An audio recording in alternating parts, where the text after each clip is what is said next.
Hello friends and welcome. I wanted to break down some of the team fights in the Team Liquid vs Talon series that happened last night. You may have missed it, it was pretty late, but there were some cool fights, which is why we are now here. I did like the Team Liquid draft a little bit more. That might be bias on my part, but it really felt like both teams could win the game, and well, specifically the team fights we're talking about, just depending on the execution, and we kind of saw that. So starting us off here, we're 26 minutes in, we'll skip the beginning and we'll skip around to the different fights. Boxy got killed off on this Rubik earlier, and Talon is taking this Roche. Now, because Liquid knows this, they're trying to push in the side lanes, and there's a fight that's about to break out down here. So real quick, this is Liquid's vision. They have some nice wards over here, but none actually like in this area. And then from Talon's perspective, this is their half of the map, but they only have this ward up here. They don't have anything in this area quite right now. So Nisha comes down here. They want to try to take this tier 2 tower. They want to get together as Roche is finishing in case anything happens, and something is going to happen. So Talon wants to fight this. They now have this newfound Aegis, and because it's their part of the map, they are rotating people in. So they've got Ember TPing up here. They've got Omni Knight TPing back there. Tusk is actually TPing over here. I don't know if this is a conscious decision. It's pretty cool if it is, but it's actually out of the sight of this observer.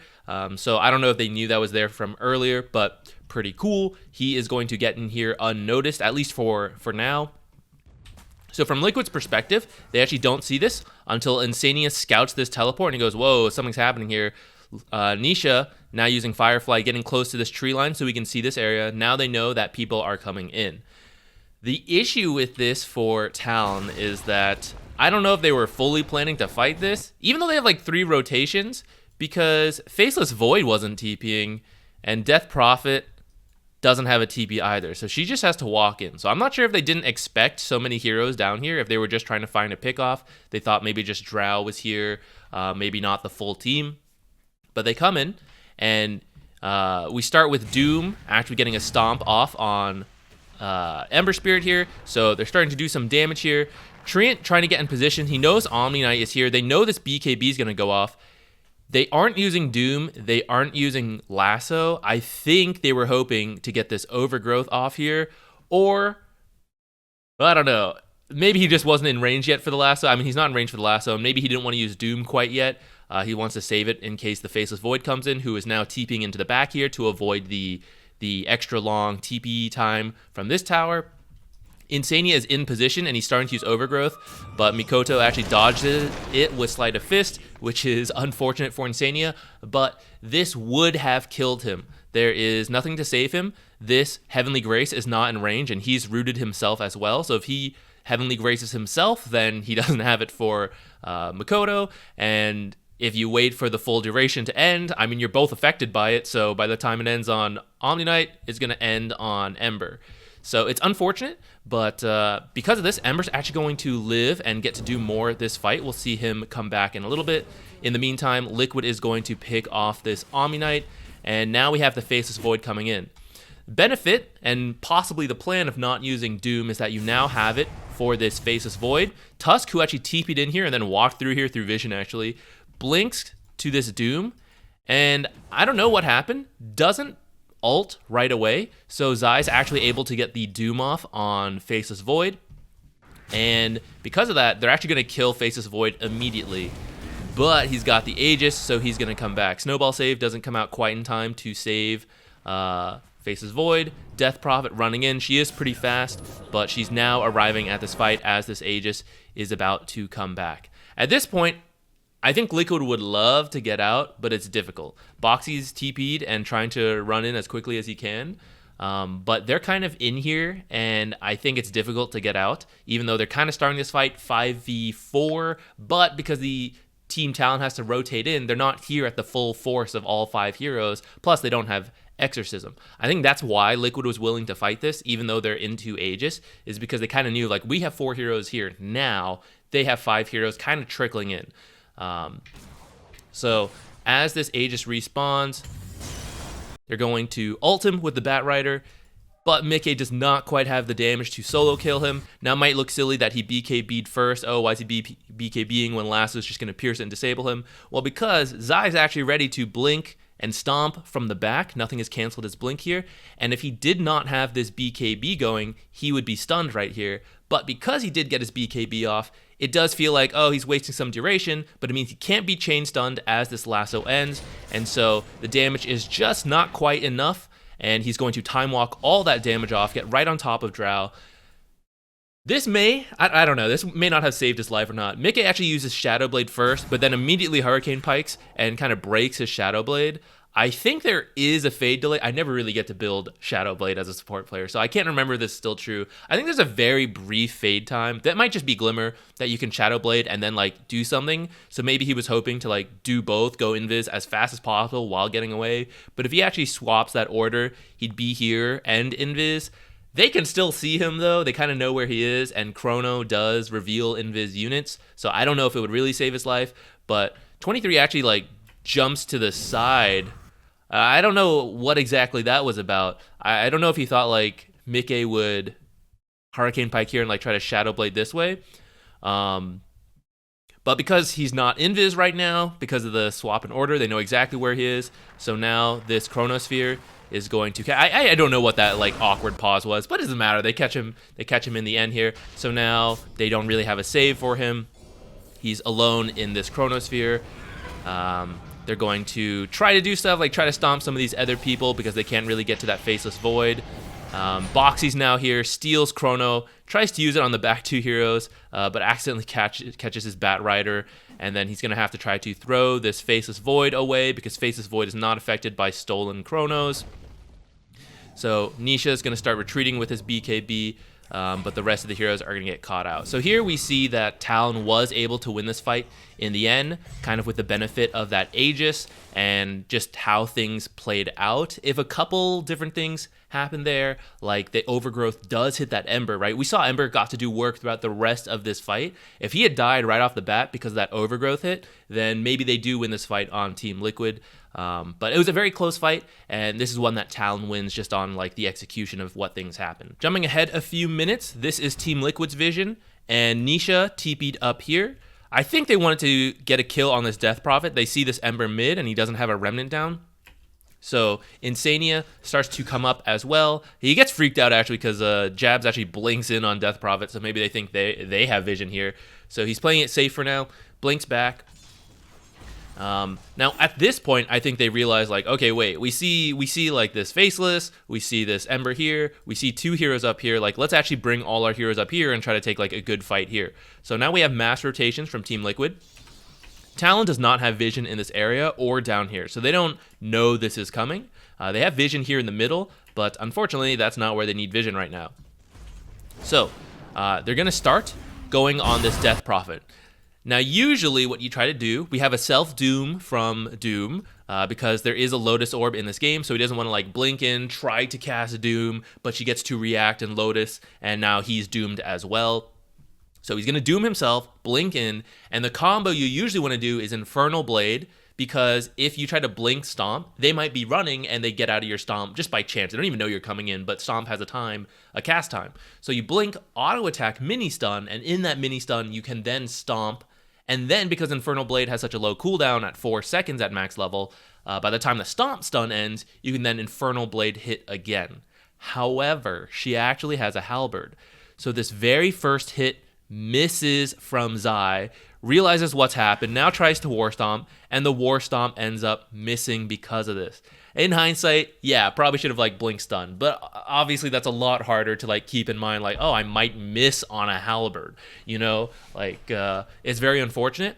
But what should have been a much easier Death Prophet kill right here is now going to become much more difficult, as now all the teams are starting to run in. Boxy's TPing in as well. Tusk is running in, and I think Ember is running in as well, wherever he is right. He's finishing pushing mid, and he's going to be running top. So Ollie here on the Omni Knight is going to start trying to save his Death Prophet, and because he isn't doomed, he's going to Force Staff his Death Prophet away out of the Doom, which is going to buy enough time, plus the Flame Break, which they didn't expect this Force Staff, so they were hoping to Flame Break her back. It actually pushes her further away, giving her time to now use her ult and get one Spirit Siphon charge going off on this Doom, and now she's become much more of a threat. They were trying to prevent all of this with everything they were doing. She also Lotuses herself, so she got off almost everything she needs to try to be as hard to kill. It is going to cost Ollie his life. He's going to be silenced up and shot down by this Drow mercilessly, but that's the support life. You do what you can, right? Because the fight has now spread out over here, you see the Faceless Void who is running in. He's able to come in here and start helping. He would still be out of range if the fight's like happening over here, especially if they're like dragging the Death Prophet back. It'd be a very clean kill here, and Talon probably doesn't want to engage at all. But because the fight is dragging out this way, Faceless Void is able to join in on time and get this Chrono off to get this Doom away from his Death Prophet. Now, because he's going to come into Doom, he doesn't really care, I guess. Actually, I thought he BKB'd, but I guess I misremember that. He's self-dooming, but he's already got his Chrono off, and he's hitting, and he knows the rest of the team's over here. I actually think that's slightly a mistake, because now what you see, Spell Steal is used to pop the Lincolns on Faceless Void, and because, well, that's his protection from Bat, Bat actually has Blink Lasso and was just about to go in when you see this Remnant from this Ember. Because Ember has the Ags, it's actually canceling these blinks now. So now this Faceless Void is free to hit this Doom, where just a fraction of a second difference, and right now he's probably lassoed by a Bat Rider, keeping this Doom alive. Mickey trying to get here, but this Chrono placement is preventing him from attacking in, whereas if you imagine they're in the middle, Mickey's doing damage this whole time right now, while this Faceless Void is self-doomed. But the root from Ember is going to keep Mickey away. He doesn't really want to use BKB just to deal with this root, especially when no one's going on him, but it's going to prevent him from doing anything right now. He's going to come here and continue to disrupt the backline and prevent this Rubik lift from really getting involved.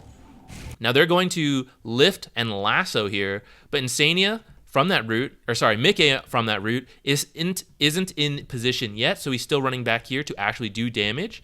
And you see now Doom gets killed, and Doom, this was supposed to be an easy Death Prophet kill, right? Has now been swapped. Doom's actually the one dying out here. Mickey now running back. The root has expired, but that gave enough time for Tusk to catch up, who's now going to blink ult Mickey and buy some time so that even though Ember has been lifted into the lasso and controlled up here, there's actually no damage coming in because Bat Rider isn't like an instant burst kind of hero, right? He needs to like build up the charges and then do damage that way. And these are two supports who, you know, Tyrion doesn't really do tons of damage. Rubik can, depending on what's stolen, but this is not like a high burst kill skill either. So Ember, despite being controlled up under the tower, is going to survive here. Mickey's popping BKB to get in here, but by the time he gets here, you can see Ember's control has ended, and now he's going to start escaping. He has the BKB. He's going to Remnant over here. Insania, he's trying hard. He's trying to get this timing right. He's canceled like 6 different Overgrowths to try to catch this Ember, but it's so hard with these Sleight of Fist, so Overgrowth is going to miss again this time, which could have led to the death here of Makoto.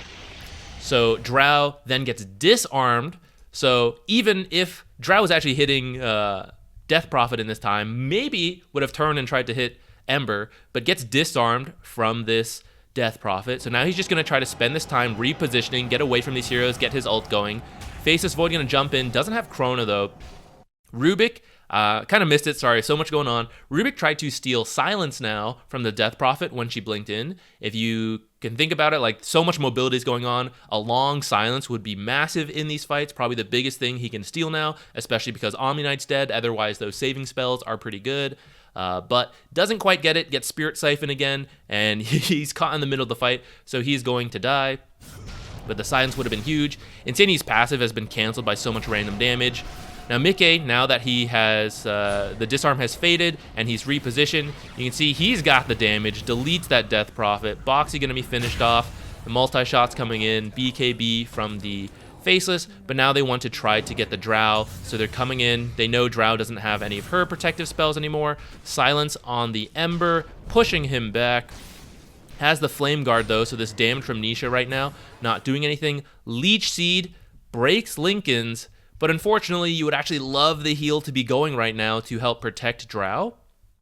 And Leech Seed, pretty powerful at max level, right? So she's going to barely die in this fight. The Snowball is going to save Ember, but a lucky crit here on this Faceless Void is actually going to get him killed right at the end. And here you can imagine, right, if that leech seed had been pulsing the whole time, she probably has an extra like 200, 300 health maybe. Okay, 300 is a bit a little high. Like 100 to 200 health.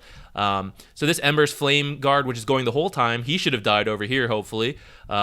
He's been able to do all this work. Talon, one punch from Q here on the Tusk is going to finish up this Drow. Ember hasn't even actually done anything yet, silenced up by the Gust still.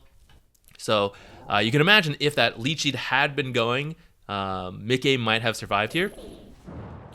Insignia gonna finally get his revenge and just come up and punch Makoto, who has finally run out of charges because of how long this fight is, so can't get away again, dies there. They're gonna chase Tusk, but Tusk's ult actually comes back up, and he's gonna get the kill on Insignia right before he dies. So then Nisha is the sole survivor here.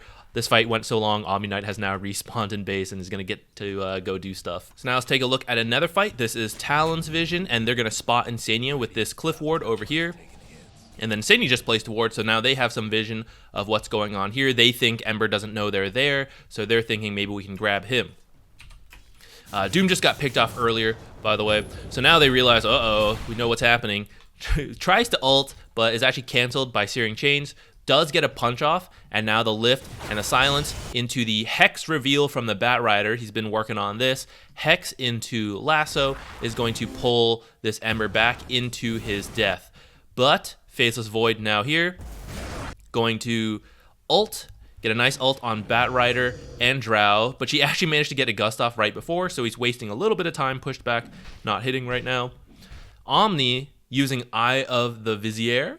Very nice, giving him enough cast range to help out his Faceless Void, even though this Chrono is making it difficult. Doesn't need to use it right now, but you can see he has the range to do so when needed. That's going to come into play here in a second. Some bashes on Mickey, doing some work there. Overgrowth, waited from Insania. Could have used it during that ult, but wanted to wait for the BKB to come out. That cast range now coming into play here. Max range, Heavenly Grace. Otherwise, if you take away this Eye of Vizier, it takes another like half second, 1 second to walk into range, especially with this slow right here, to free up 23 on the Faceless Void, who, because is now freed from that root, gets to jump in and is going to find the kill on Mickey, thanks to the dust from jabs. If Mickey had another half second from that Omni Knight, having to walk in closer, then Mickey maybe makes it up to this cliff, starts breaking away from vision of these heroes, maybe does some jukes around the trees, maybe still dies, but it would take longer, and then maybe the rest of the team gets a better retreat. But now Insania, not that far, and now his passive broken. He's going to try to force staff this way to drag the team away, or drag the enemy team Talon away from his remaining cores. If I'm going to die, I'm going to die, but at least let me move this way so they chase me this way. So he's going to die in the back here. 23 going to give up on this chase. So this was a pretty nice fight for Talon, but this is where in pubs, a lot of times we panic and we go, we died, right? We can't do anything. This is Liquid saying they just used everything, killing our heroes, and Doom's about to respawn, so we can actually still look for opportunities. So right now they're kind of like trying to defend this ward a little bit. Talon is going to get it. Nothing quite starting yet because they're still waiting for Doom. 23 Savage actually picks up a double damage, but he comes over here to farm. And now these three heroes want to go try to get Batrider, because Batrider doesn't have his BKB or his ult either, but they don't have Faceless Void, and Death Prophet ult is down. So they go on the Batrider, who manages to hex Death Prophet so that she can't get the silence off. He has no BKB, so a 6-second silence would be pretty bad. Boxy comes in trying to lift in time, doesn't quite make it, but can at least prevent some follow-up. Self-disable here as well, but you're going to keep the Tusk busy. Batrider in the back is going to get to start using some spells because he is not silenced yet, and then the Blink in Self-Doom from Zai is going to prevent even more spells from Death Prophet getting to come out. They're going to focus up this Omni Knight to prevent any saves, or at least Zai is going to do it, although Omni actually had no mana, so you could probably ignore it. Faceless Void is kind of waiting his turn to come in, doesn't have his ult, doesn't have his BKB, needs to be careful even though he has his DD. He's going to start coming in now. Force staff from Boxy trying to keep Zai alive from this DD. Nisha coming in, who now has the Hex available.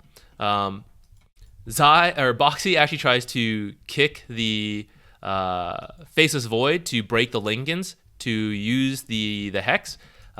Lotus comes up, so he actually kicks himself over to the side. Follow-up, though, going to kill him. They didn't even need the Hex, so now they can just Hex the Tusk to get the follow-up kill, or at least keep Zai alive, who now has time to blink away. Tusk is going to keep chasing, leaving Death Prophet on her own, no mana, so they can actually now follow up, get some damage here, kill that Death Prophet. Zai trying to dodge this Tusk, gets the Infernal Blade mini stun, gets the Nether stun off, hits him one more time, then blinks away. Tusk about to kill this Rubik in a very similar way. We saw him kill that Treant up here, but the Hex from Nisha, again off cooldown thanks to this Octarine, going to save Boxy's life here, and then they're going to TP out. So this was kind of a extended team fight. Some mini fights, I guess, like one fight here and then another continued fight over. But I think a lot of us in our pubs and many pro teams as well would not continue to look for opportunities like that, but Liquid really pushing it even when down heroes to find a good return fight, knowing that they had used up a lot of their spells and a lot of their mana, so they can do that. Now at this point, Liquid is getting a pretty big net worth lead, so we can start attributing some of the fights to, you know, that, like, we're just richer, so of course we win some team fights. But I do think Talon can still win fights depending how they go. And here Liquid is going to use buybacks to win this fight to close out the game, which I think is also something that's difficult to do. Like, when do we commit buybacks, even though we don't need to, right? We're not like losing our base, got to buy back. This is like an aggressive, I want to win the game buyback. So they smoke up. They're looking for someone. Talon has vision on this high ground, and the smoke breaks here. Mickey takes a guess, throws out the silence and the multi-shot. They find the Tusk. Tusk has Lincoln, so Nisha blinks in, expecting to have to ult and Hex, and he will use both, but actually the Lincoln's expires before it happens, so he actually didn't need to do that. So kind of commits both, drags the Tusk back. They're going to get the kill. The Lotus from the Death Prophet real quick there to reflect that Hex. Then they see Ember in these trees, so they go for that stun, but the BKB comes out fast enough. Going to self-doom on Zai, run after that Ember, but with that buyback, they want to chill, so they start to back off. Insania is killing this ward. It took him a while because of the tree, and he has to run all the way around like this. So he's still in the middle of killing that ward, which allows 23 to know where this Bat Rider is, to come in, Chrono, pop the ult on the Death Prophet, run in, self-doom from Zai going to blink in. Again, hasn't quite gotten this BKB off, so they can then get the follow-up stun after the Chrono ends, but Bat Rider does get killed. And this is where the first buyback's going to come in. This is where they're looking for the win. They see all this stuff going on. They know Chrono's down. And if they win a fight where they are, the lane's already here, they can take the base. So, the buyback. In the meantime, Tusk has kicked back Mickey, who otherwise could be doing a lot of damage right here. But Tusk just trying to like buy time for his team to finish up these other cores. Bat Rider TPing in directly into the fight right there. Tusk, this is going to be a dieback, but the some saves from Omni-Knight making this a little harder, but the Bat Rider back here knocking Tusk back with the Flame Break, keeping Tusk in range of Drow is going to lead to that kill. Here is the Doom buyback. So these aren't supports buying back. These are the cores, which is very scary to do, but he's going to buy back, also able to rejoin the fight immediately because he has Boots of Travel. Now they're going to grab up the Death Prophet here and start chasing her down. Here's the Doom with the follow-up stuns. She probably dies if Doom does not buy back, to be honest, but it definitely helps make it easier, helps dissuade the enemy from like contesting, and then Bat Rider manages to find the Omni-Knight with the low cooldown Hex once again, and Omni-Knight's going to buy back, but at this point it's pretty tough. Drow still has Aegis, and there's no Chrono on Faceless Void, so they're not too scared. So they're going to, off those buybacks and off winning that fight, be able to take the mid and the bottom here. With 2 lanes down, this is kind of Talon's last chance attempt to fight this Aegis, win a fight. And I don't know if they'd win the game off this, but at least kind of like, you know, catch back up a little bit. But there's no Chrono on Faceless Void. He has his Refresher queued up. He's actually going to sell his Midas and his Power Treads in time to get the fight, or in time to get the Refresher Orb for this fight. In the meantime, Ember's trying to buy time, Shards providing a little bit of vision, and then he jumps in. I feel like this was a little early, but he might just be trying to buy time for this Faceless to get this refresher. You see him quickly sell his Midas. He doesn't have enough gold. Sell his power treads. Now he has both. Has no power treads though now, so he's a little slow to this fight. Which if he was here just a little bit earlier, he gets to probably chrono this whole area and guarantee the Roshan, and then probably the kill on Mickey. Mickey, I don't know if he was going for Roche, because when there's a BKB Ember here, it seems like a dicey time to finish off the Roche. But actually, the last hit from Mickey, when he gets unstunned, he fires off one attack. Might have been going for Ember, but actually crits Roche and kills it. And Makoto steals the shard here and the Aegis. And now the refresher from Faceless comes in, throws down the chrono, or wants to, but doesn't want to catch so many of his teammates, but used his time walk to jump in, so he can't use that to reposition, and he has no boots, so he's like very slowly trying to walk in here. Decides to commit the chrono. Now, to his credit, it's a very hard chrono. He probably had to cast it a little further down, somewhere over here, and where Ember just was would probably still get caught, actually. But Makoto actually does throw out another short-range Remnant, which brings him further in, also into the chrono. So now Ember is not able to do any damage during this chrono. Faceless Void comes for the Bat Rider. I'm not fully sure why. I think it's because Drow is BKB'd and has living armor on her, which is 20 bonus armor right now, so it would be really hard to kill her. This Bat Rider, though, I don't know if they know this or not, but Bat Rider's been holding it for a minute and a half, has the Aeon Disc locked in his backpack or his inventory. So now here he doesn't want to die. He's going to unlock his Aeon Disc, which is going to proc, and now they're going to swap to this Drow. But because of that, they didn't have damage going on Drow the whole time, and Ember's been locked up, so he hasn't been able to do stuff. Mickey's Hurricane Pike pushes him to the edge of the pit. Doesn't quite get out, but Boxy has a Force Staff as well, so that's going to push Mickey out of the pit. You can't hit Roche when he's in the pit and you're outside, but you can hit heroes. So now Mickey's on the outside, pops Satanic, heals up to full. Zai blinks in with the self-doom again, making everything in the pit doomed. It's extremely difficult. There's already, like, the BKBs are already down on the Faceless. Can't use this cheese he's picked up and stole. The Refresher Orb, I think, did get used in time, but can't use any of his spells because he's currently doomed in here. Bat Rider in the back, finishes off the Tusk. Jabs over here trying to cause some havoc. Nisha barely going to get out of here. It helps that Ember can't really use spells to like do more damage to finish off Nisha. Uses Flame Break to knock Death Prophet into the pit, into the Doom. Ember going to respawn, but Doom is still going here. So now they're just going to finish up the kill here. And then that's going to be the game. That is it. I feel like, I was slowed down, replay several times, and I'm sure I still missed stuff going on in these team fights. I feel like we didn't even talk about positioning that much. But hopefully this video, I don't know if it's a lesson we can take to our games, but maybe just an appreciation of how much goes into these high-level team fights that these pros are going through. Just the smallest difference in mechanical execution or mistakes, choices on how to execute the team fight, or RNG with misses and bashes. These can actually swing a fight massively in Dota, which sometimes is a little frustrating, but is also why Dota is so cool, I think. So hopefully you enjoyed this video. Let me know if you want to see more. Maybe we can even break down a single fight even more with more talks on positioning and stuff like that, or just go through several fights like this. Let me know what you like. Bye.